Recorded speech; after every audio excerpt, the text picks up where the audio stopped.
The Chief Justice will now administer the oath to the President.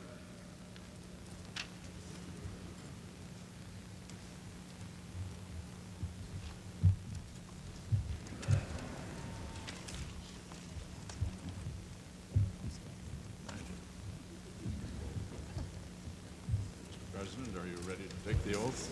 Yeah. If you'll raise your right hand and repeat after me. I, Ronald Reagan, do solemnly swear I, Ronald Reagan, do solemnly swear that I will faithfully execute that I will faithfully execute the office of President of the United States the office of President of the United States and will, to the best of my ability, to the best of my ability, preserve, protect, and defend preserve, protect, and defend the Constitution of the United States. the Constitution of the United States. So help me God.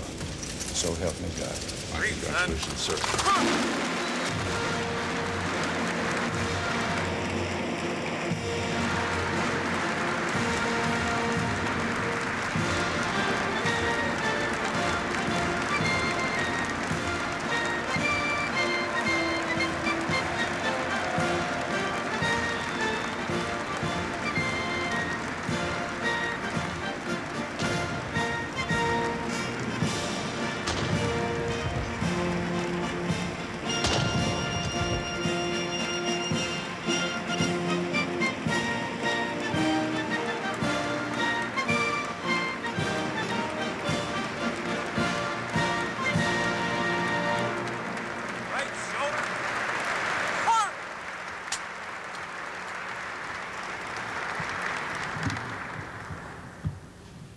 Senator Mathias, Chief Justice Berger, Vice President Bush, Speaker O'Neill, Senator Dole, Reverend clergy, and members of my family and friends, and my fellow citizens, this day has been made brighter with the presence here of one who for a time has been absent, Senator John Stennis. God bless you and welcome back.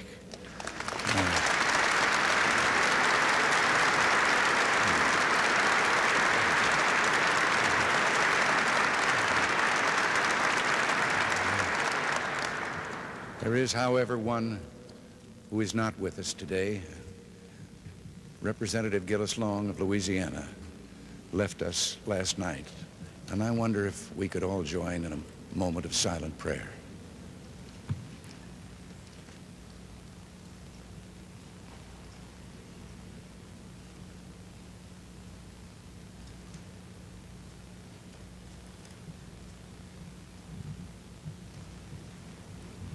Amen. There are no words adequate to express my thanks for the great honor that you've bestowed on me. I'll do my utmost to be deserving of your trust. This is, as Senator Mathias told us, the 50th time that we, the people, have celebrated this historic occasion. When the first president, George Washington, placed his hand upon the Bible, he stood less than a single day's journey by horseback from raw, untamed wilderness. There were 4 million Americans in a union of 13 states.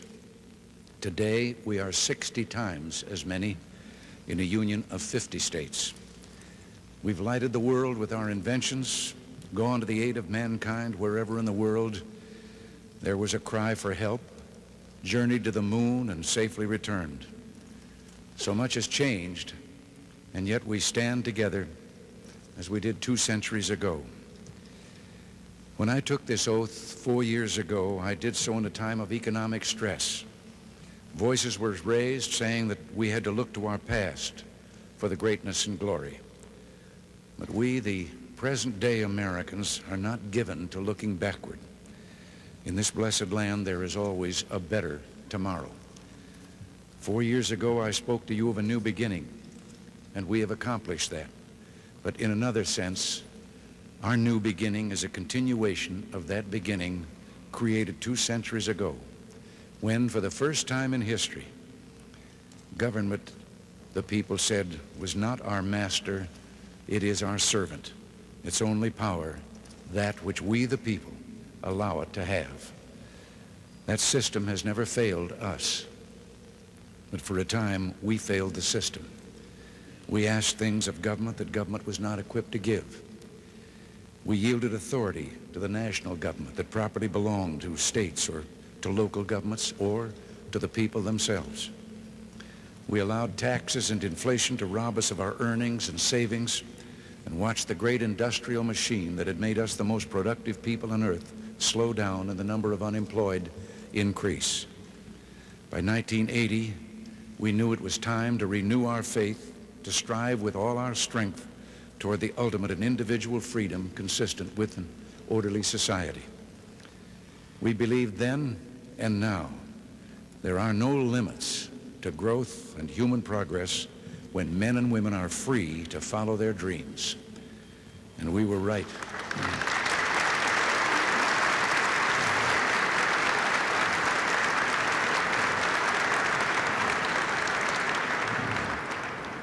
And we were right to believe that. Tax rates have been reduced, inflation cut dramatically, and more people are employed than ever before in our history. We are creating a nation once again, vibrant, robust, and alive. But there are many mountains yet to climb. We will not rest until every American enjoys the fullness of freedom, dignity, and opportunity as our birthright. It is our birthright as citizens of this great republic. And if we meet this challenge, these will be years when Americans have restored their confidence and tradition of progress, when our values of faith, family, work, and neighborhood were restated for a modern age, when our economy was finally freed from government's grip, when we made sincere efforts at meaningful arms reductions and by rebuilding our defenses, our economy, and developing new technologies, helped preserve peace in a troubled world. When America courageously supported the struggle for individual liberty, self-government, and free enterprise throughout the world, and turned the tide of history away from totalitarian darkness and into the warm sunlight of human freedom.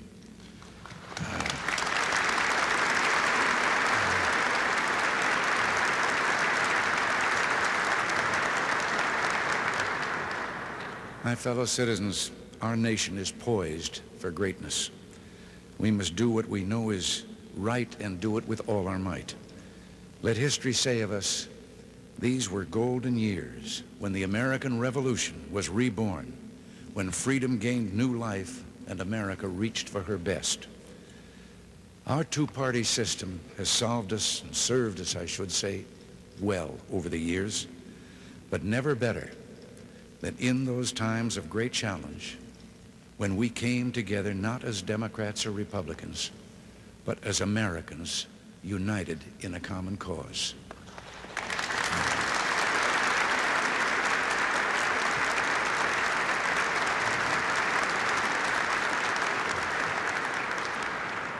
Two of our founding fathers, a Boston lawyer named Adams and a Virginia planter named Jefferson, members of that remarkable group who met in Independence Hall and dared to think they could start the world over again, left us an important lesson. They had become, in the years then in government, bitter political rivals. In the presidential election of 1800, then years later, when both were retired and age had softened their anger, they began to speak to each other again through letters. A bond was reestablished between those two who had helped create this government of ours. In 1826, the 50th anniversary of the Declaration of Independence, they both died. They died on the same day, within a few hours of each other, and that day was the 4th of July.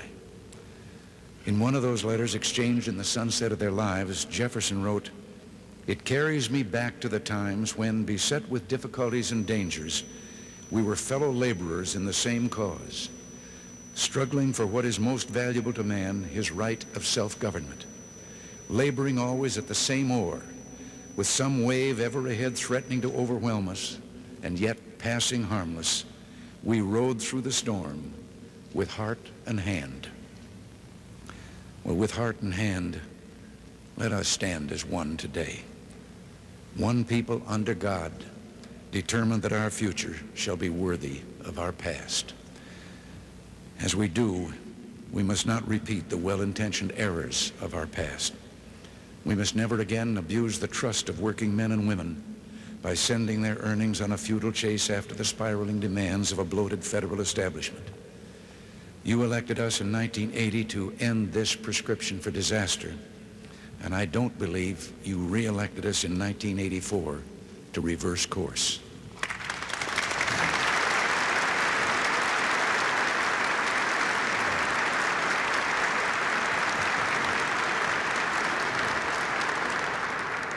At the heart of our efforts is one idea vindicated by 25 straight months of economic growth.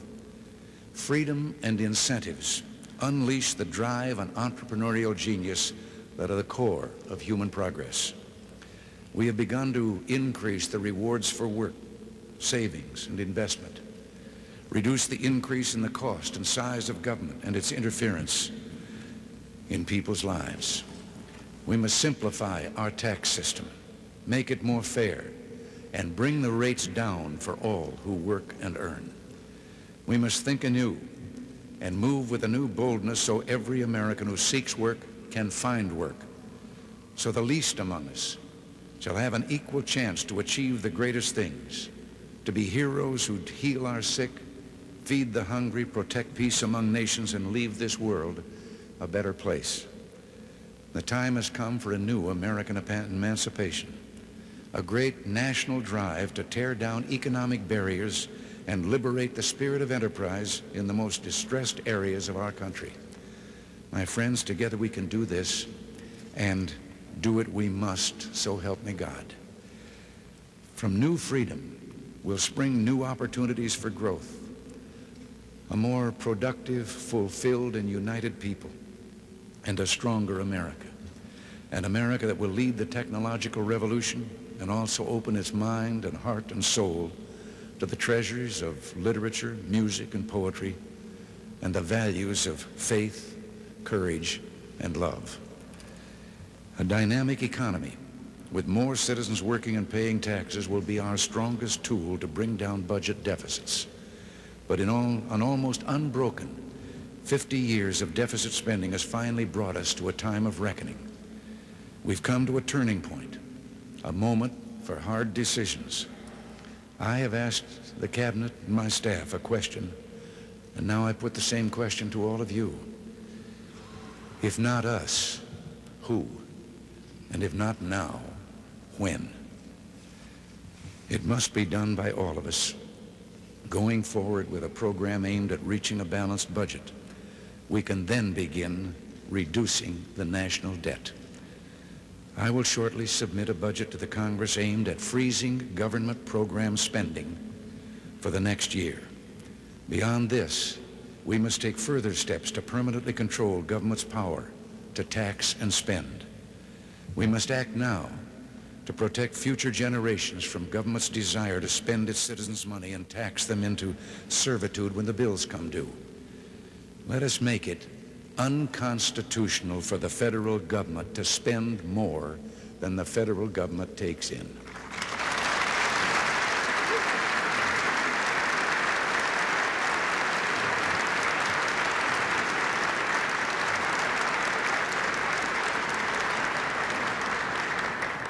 We have already started returning to the people and to state and local governments responsibilities better handled by them. Now, there is a place for the federal government in matters of social compassion, but our fundamental goals must be to reduce dependency and upgrade the dignity of those who are infirm or disadvantaged. And here, a growing economy and support from family and community offer our best chance for a society where compassion is a way of life, where the old and infirm are cared for, the young and, yes, the unborn protected, and the unfortunate looked after and made self-sufficient.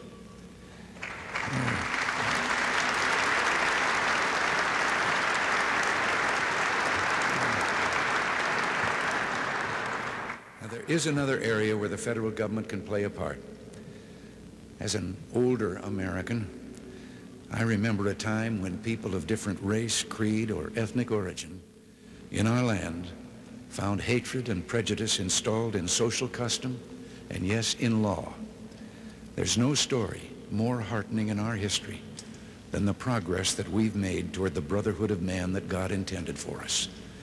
Let us resolve there will be no turning back or hesitation on the road to an America rich in dignity and abundant with opportunity for all our citizens.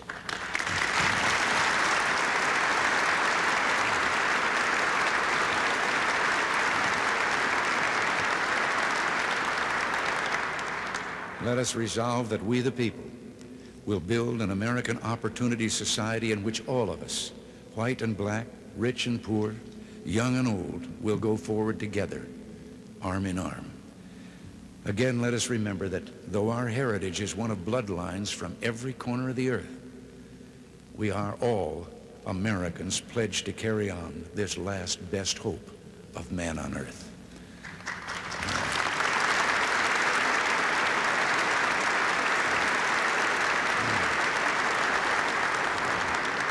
Now, I've spoken of our domestic goals and the limitations we should put on our national government.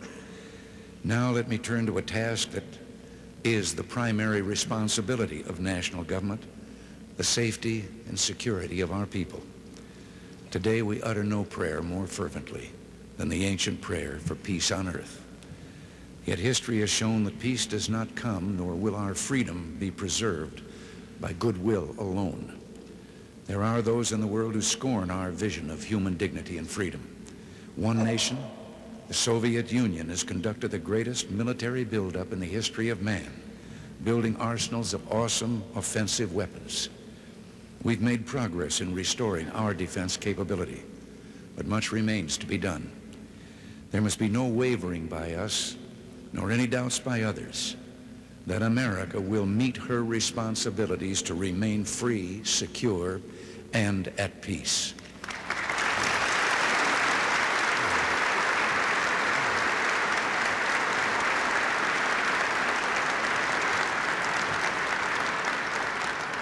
There is only one way safely and legitimately to reduce the cost of national security, and that is to reduce the need for it. And this we're trying to do in negotiations with the Soviet Union. We're not just discussing limits on a further increase of nuclear weapons. We seek instead to reduce their number. We seek the total elimination one day of nuclear weapons from the face of the earth.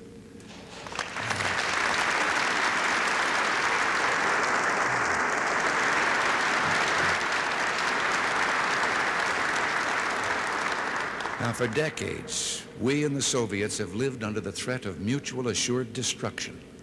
If either resorted to the use of nuclear weapons, the other could retaliate and destroy the one who had started it.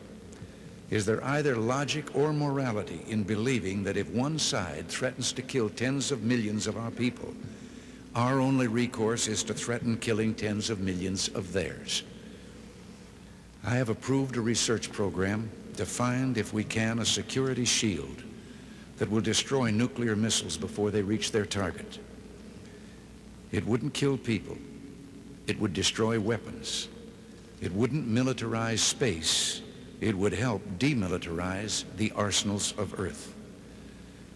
It would render nuclear weapons obsolete.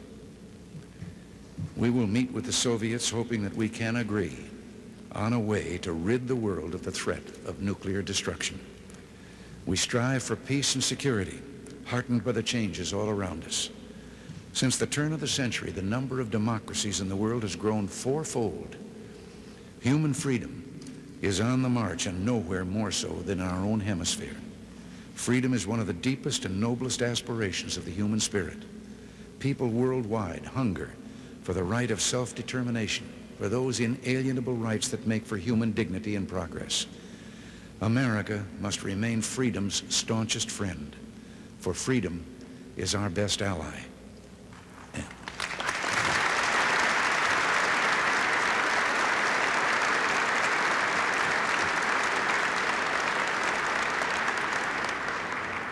and it is the world's only hope to conquer poverty and preserve peace. Every blow we inflict against poverty will be a blow against its dark allies of oppression and war. Every victory for human freedom will be a victory for world peace. So we go forward today, a nation still mighty in its youth and powerful in its purpose. With our alliances strengthened, with our economy leading the world to a new age of economic expansion, we look to a future rich in possibilities. And all of this is because we worked and acted together, not as members of political parties, but as Americans. My friends, we live in a world that's lit by lightning. So much is changing and will change, but so much endures and transcends time. History is a ribbon, always unfurling. History is a journey. And as we continue our journey, we think of those who traveled before us. We stand again at the steps of this symbol of our democracy, or we would have been standing at the steps if it hadn't gotten so cold. Now we're standing inside this symbol of our democracy. And we see and hear again the echoes of our past.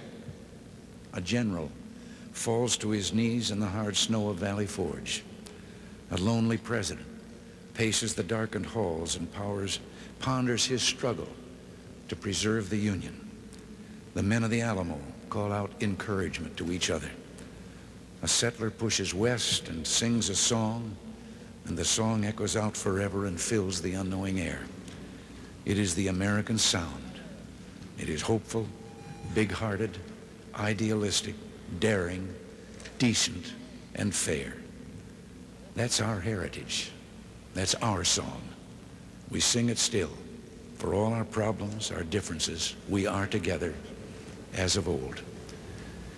We raise our voices to the God who is the author of this most tender music.